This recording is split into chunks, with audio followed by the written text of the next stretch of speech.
ለማመን የሚከብድ ነገር ተፈጠረ። ለማመን የሚከብድ በስመ አብ። ሰዎች ዶሮ ናት እኮ ራሷ የምትበላውን ራሷን የሚበላውን ነገር ራሷ ቆፍራ ታወጣለች የሚባል ነገር አለ። ሄርሜላ ትላንትና ስለ ሰዓቷ አስቀድማ አወራች። አይታችኋል አይደለ? ስጦታ ነው የሰጠችው። ስለ ሰዓቷ አስቀድማ አወራች። እኛ አብርሽ ጤነኛ ነው የምንለው ለዚህ ነው። ምክንያቱም ወንድ ልጅ አንድ ልብ አይደለም ያለው፣ 7 ልብ ነው ያለው። ያ ቃል ያስተውላል፣ ያስተውሳል።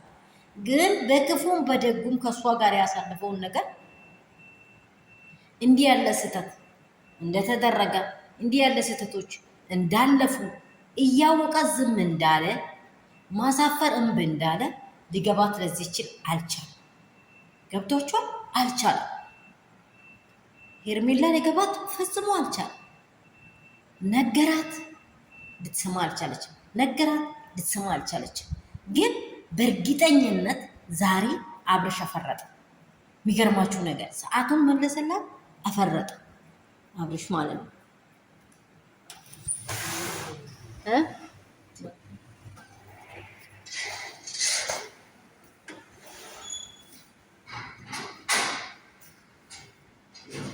الثلاجة إن شاء الله.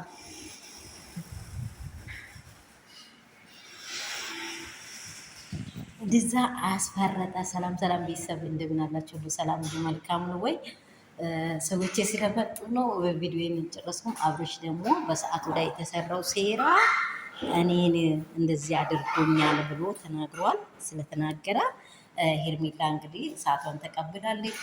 ከዚህ በኋላ በእኔ ቦታ አትምጪ፣ ያደረግሽው ነገር አንቺው ታውቂያለሽ እያለ ነበረ።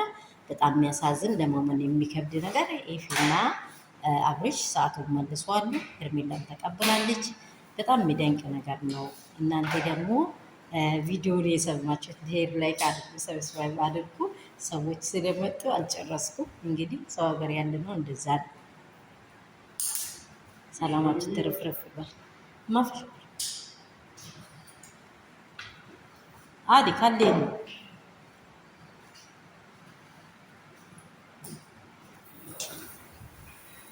እንደዛ ስለሆነ በቃ ሰዓቱ ተመልሷል። ወደ ሩትዬ ሙሉ በሙሉ ተመለሰ። ነገሮቹ ፈረሱ።